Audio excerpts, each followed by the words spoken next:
Psalm 21 verse 31, a study in contrasts. And to him my soul shall live, and my seed shall serve him. Psalm 21 verse 31, Douay Rheims. In my work in the field of design and animation, one fundamental that can be taken for granted but is entirely crucial is that of contrast. Within the differentiation that contrast provides, we can distinguish one thing from another, create a visual hierarchy, set tone, determine mood, and create the vibe of the overall aesthetic. And I apologize for having to use the term vibe, mea culpa. Contrast is not something we usually give much thought to until it's wildly out of proportion. Sometimes this can be accidental, like clashing colors in a fashion ensemble, not that I've ever done that, and sometimes it can be intentional so as to highlight one thing so that it doesn't get lost among other things. Getting the balance of contrast right within any design is not always easy, especially when you are trying to communicate something with that contrast. This probably sounds a bit obscure, and partially because it is often felt rather than described. If you go into a beautiful and ornate cathedral and find that the seating is comprised of cheap plastic chairs, the contrast created by the clashing styles is immediately apparent. Something feels out of place. It is not necessarily the idea of seating itself, but rather the type of seating that does not belong. Similarly, contrast can be created by what is not there, such as entering a large house that is furnished in a completely Spartan manner. Something that should be there is not, and the lack of that something throws everything out of proportion. And with any contrast, sometimes you don't know what you've got until it's gone. As the psalmist comes to the end of this psalm, he probably could not draw a starker contrast with this psalm's opening passage than in how he begins this penultimate one. In the opening verse of Psalm 21, there was the cry of dereliction, "O God, my God, look upon me, why hast thou forsaken me?" As applied prophetically to Christ, this is the cry in his final agony as he takes the sins of the world upon himself, consummating his passion as an offering of infinite love to the Father. There is death in stark black and white terms, without gloss or soft edges, the brutal and ugly reality of the consequence of sin laid bare before all creation. But here in this passage there is life without end and hope without reserve. For while in the opening passage the cry is of being forsaken, there is here a complete turnaround, for the psalmist proclaims, "And to him my soul shall live." In the eyes of the world he seemed to be forsaken, but by entrusting himself to God's will and consideration in his regard, he found the life he thought was all but lost. Quote, "But the souls of the just are in the hand of God, and the torment of death shall not touch them. In the sight of the unwise they seem to die, and their departure was taken for misery. And their going away from us for utter destruction, but they are in peace. And though in the sight of men they suffered torments, their hope is full of immortality." Wisdom chapter 3 verses 1 through 4, Douay Rheims. The previous chapter in the Book of Wisdom, in which the persecution of the just one is prophesied, is equally prophetic of our Lord's passion and death as is Psalm 21, and Jesus himself seems to combine words from both of them upon the cross. But in the light of the resurrection, the seeming forsakenness of our Lord by the Father is in reality the sublime union of will and of charity in the divine Godhead. For when our Lord prayed, "Not my will, but thine be done," he rephrases this passage, for he lives not for himself, but to do the will of the Father. Quote, "And my soul shall live to him, and my soul, which in the contempt of this world seems to men as it were to die, shall live, not to itself, but to him." St. Augustine, Expositions on the Psalms, 21, Exposition 1, 31. There is an interesting contrast set up in this passage in some of the ancient manuscript variations.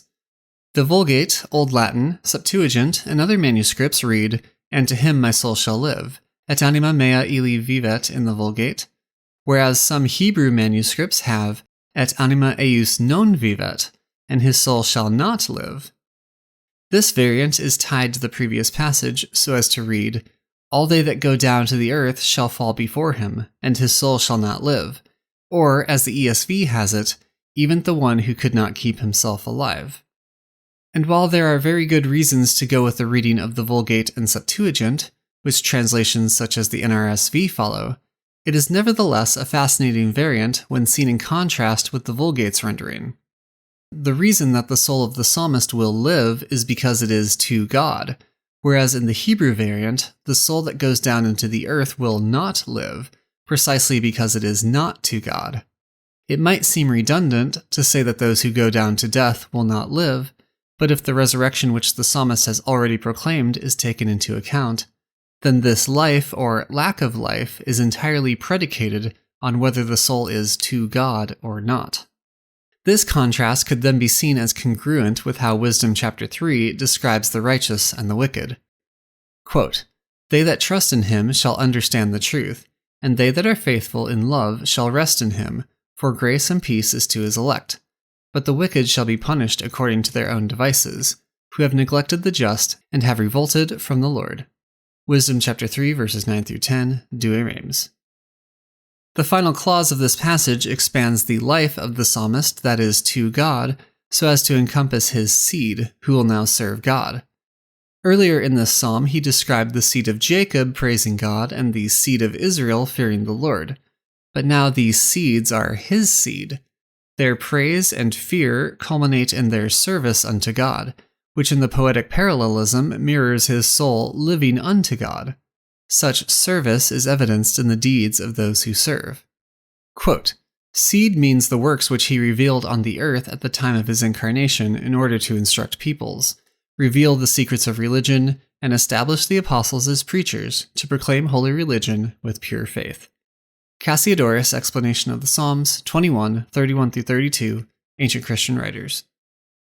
However, the seed of Jacob and of Israel do not prophetically become the seed of Christ by means of natural descent. Rather, they are descended from Christ by being born into the church through baptism. Quote, "My soul will live for him, and my descendants will serve him." Now, descendants of Christ the Lord are those who have been reborn through the washing of regeneration and have received the grace of adoption. Hence he said that his soul would live for him, but not that it would serve. Rather, that the descendants would serve. The nature assumed was united to the divinity assuming, and shared the same glory and honor. Theodoret of Cyrus, Commentary on the Psalms, 21:17, The Fathers of the Church. Christ thus becomes the head of the church, its very soul, and the seed of Christ are those who are brought into his mystical body, enlivened by his soul, as it were, transformed by his grace, and enabled to serve.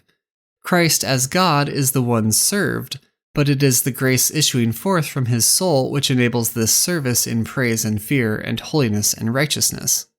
Without this connection to the soul of Christ, the service of man to God is impotent to please God. But when we are adopted into the family of Christ, united to him in his body, our efforts in service obtain virtue that is most pleasing unto God. Quote, "Should it happen that a considerable space of time elapses without your having thought distinctly of God, or raised your heart to him by any loving ejaculation, do not allow this omission to worry you. The servant has performed his duty, and deserves well of his master when he has done his will, even though he may not have been thinking of him the while. Always bear in mind the fact that it is better to work for God than to think of him. Thought has its highest spiritual value when it results in action. Action is meritorious in itself by virtue of the good intention which preceded it." R.P. Quadrupani, Light and Peace, Part 2, Chapter 10, 5. "And to him my soul shall live, and my seed shall serve him." Psalm 21, verse 31, Douay Rheims.